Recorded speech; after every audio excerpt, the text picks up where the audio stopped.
Since Nyla came into my life, just that instant, it was a whole feeling of blessings, just all blessings. I couldn't illustrate the amount of love and affection, but it's just one of those bonds that as much as I'm teaching her, she's teaching me on a daily basis. My name's Ricky Jackson. My cultural ties connect me to the Atnamatna people from the Flinders Ranges, the Nunjari people from the lower Murray River, and Nyla, my little one, her cultural ties connected to the Marian people from the Torres Strait Islands. What I want Nyla to have in life, I want her to fully be connected with her culture and her heritage. I don't want her to feel like she has any barriers or any weight holding her down. I want her to be able to just, if she strongly believes in something and if she believes she's capable, I want her to really commit to it and be proud. And for the indignity and degradation thus inflicted on a proud people and a proud culture, we say sorry. So the national apology was a pretty significant event for this country. It was very moving. The problem was you had this big public event and you could see the emotion that it created for Aboriginal and Torres Strait Islander people, but where do you go from there? What we kept saying is we can't just let that be it. We, as a society, for too long, have denied the history of this country. And we can't keep saying we didn't get taught that in school, because it's time we took the lead and did something about it.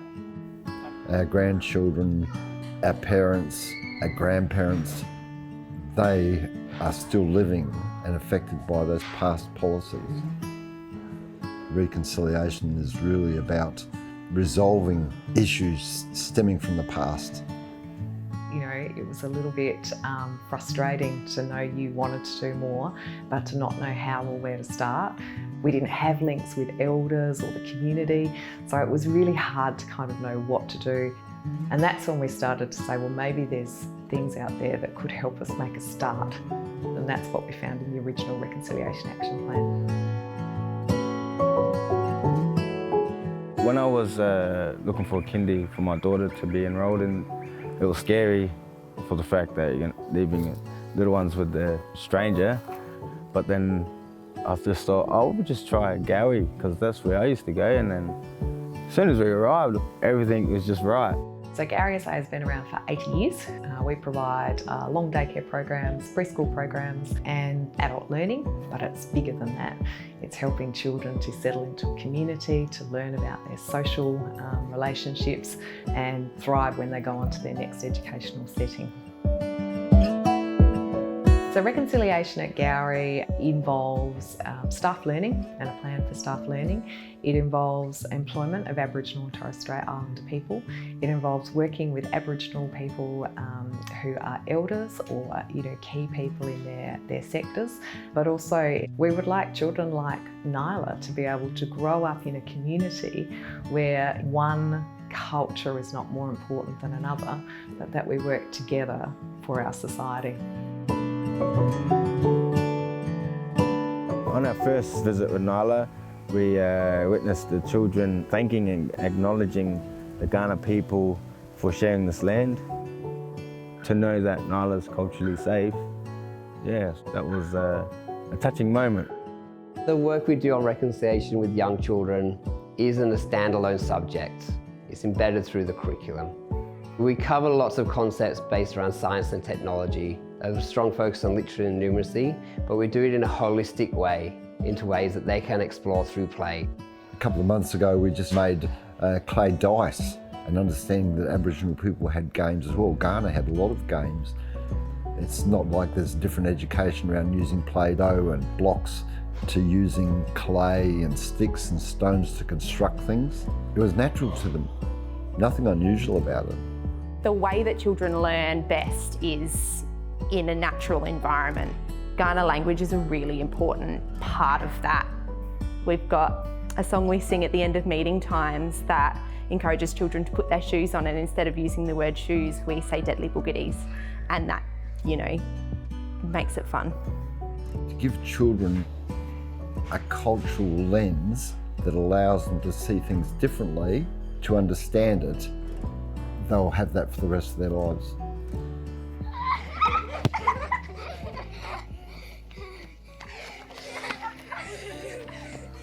It's happy and satisfying to know that my child in the city is still learning about her culture next to city kids and non-Indigenous kids and even children that have descendants on the other side of the world.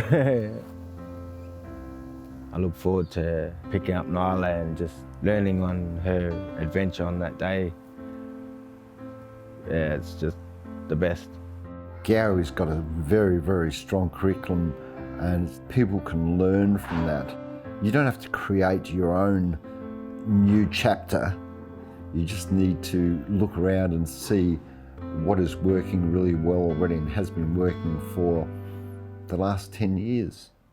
One of the big lessons we've learned, I think, is it takes time.